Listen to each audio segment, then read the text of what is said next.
दररोजच्या प्रमाणे आज आपण सकाळी झोपेतून उठलो आणि खिडकी वाटा घराच्या खिडकी वाटा डोकून पाहतोय तर पुढं काय इतका मोठमोठे डोंगराला धबधबे होते. रात्रभर पाऊस पडल्याचा हा परिणाम होता मित्रांनो.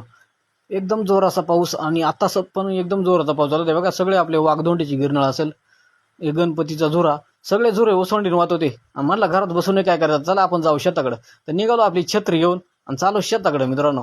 आता शेताकडे म्हणशील तुम्ही मला काय कराल, तर आपली वावरामध्ये पाणी किती आलंय किती नाही, नाहीतर बांधावरून पाणी उलटायचा बांध फुटायचं, त्यासाठी पटपट पटपट करून आपण शेताकडे निघालो. मस्तपैकी छत्रीने आपली सेल्फी स्टिक घेऊन म्हटला चला शेताकडे चक्कर मारूया. चला मित्रांनो, तुम्ही व्हिडिओ पहिल्यांदा बघत असाल चॅनलला, पहिल्यांदा सबस्क्राईब करा, लाईक करा आणि शेअर करा मित्रांनो. तो शेताकडे आलो बघा. ह्या दाथरीला पार पाणी मावून ह्या सांडाव्यावरून इतकं पाणी झालं होतं. ने खालचं वावरात भात लावले बरं का. तुम्ही म्हणाल हे तळा वेळ नाही याच्यात भात लावलंय, पण काहीच भात दिसत नाही, एकदम पूर्ण पाणी भरलंय.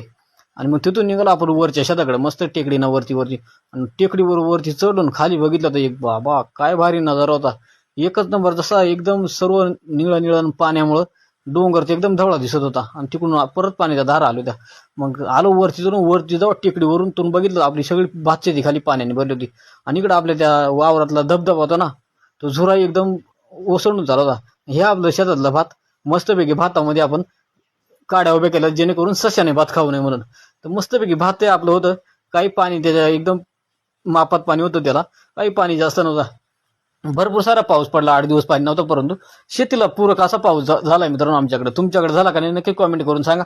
आणि पहिल्यांदा तुम्ही आपल्या चॅनलला आला असाल, पहिल्यांदाच आपले व्हिडिओ बघत असाल, चॅनलला सबस्क्राईब करा. आणि आपले अजून व्हिडिओ बघण्यासाठी आपल्या युट्यूब चॅनलवर जा आणि सगळे व्हिडिओ बघा मित्रांनो. चला मित्रांनो, भेटू आता पुढच्या व्हिडिओ.